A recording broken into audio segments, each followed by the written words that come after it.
Yeah, I just wanted to say that it's awesome that the story, as traditional as this, can be taken completely out of context and into a different time and can still feel just as good as the original. So thank you for that. And also, which of you has read the book, and if you have, how does that affect your acting and your interpretation of the character?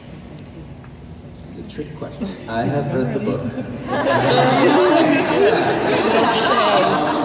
I'm in a wonderful situation where Robert Martin in the book is never really seen. He's just kind of talked about, so that gives that character a lot of room to be interpreted.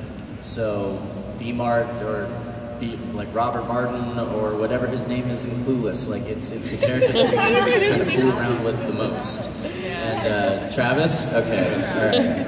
Thanks. Yeah, so I get to experiment. I luck out in that. So. You wanna go next? No? Are you sure you wanna go?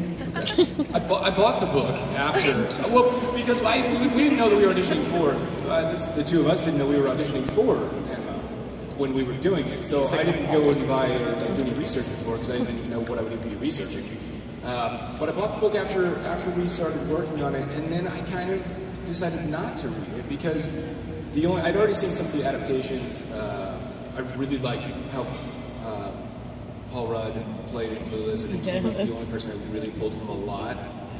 Just because it was a modern day adaptation, I just looked up to him so much as an actor. He brings like that super fun, loving, and like goofy, but still very serious character to it, which I think is just amazing. And then I also saw the Gwyneth Paltrow one, which whatever year that was. But I would like to go back and read Emma now that we're completed. But typically as an actor, I guess you can go two ways with it. You can either go and research and try to, I don't want to say copy, but like really go towards what other people had done or what you thought the author wanted, or you can, if you, in our case, it's a modern day adaptation, so you have the liberties to kind of create your own.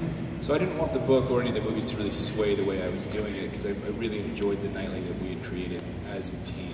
I have the miniseries on DVD if you want to. I read the book actually during like auditioning and callback process. It's not one of the Jane Austen books I had read previously, but here it's there more than Robert Martin, but she does like drop out at points. So I got to play with the character as well, and I'm fortunate enough that they adapted her slightly different, giving her, she wasn't frivolous and silly, but it was really exciting when reading it, like before getting the part, just reading it and being like, okay, this is fun, she's fun, I can do this, I got this, this is great, we got this. So that was kind of my process, but it was nice having it as, I don't know if I pulled from her necessarily, but it was a nice building block. Like, this is the original character, and now we work on it. Yeah, and I definitely agree with you on that. Like, I read the book a while ago, and then after I booked the part, I didn't watch any adaptation other than Clueless, which was just a mandatory thing at sleepovers. But that also was a while ago. But I didn't want any sort of other influence other than the writers and the scripts to affect my acting, because you know going into it, she's not going to be the nicest, most likable character for the first couple of episodes, and I didn't want to try to make her nice. I didn't want to try to make her too likable, because it defeats the purpose of her journey and her growth. So like you said, I had a building block, but I tried to just pull from whatever I got from these guys and from the writers and from you guys as well. So that was my process with it. So I had read Emma years ago, and I read it again before we started this. But I purposely didn't watch any adaptations. I saw Clueless like when it first came out. At the sleepovers, right? All those sleepovers that I did. Like 15 years ago. And then just to keep myself completely just blank slate as I could.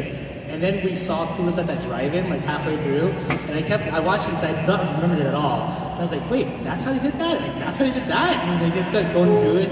And then of course I came out and I'm going, like, all I can remember is, I love Josh! I love Josh! I'm like, oh man, here we go. So, we didn't do that, by the way. So then was going halfway here. But it's on purpose. Thank you. Cool.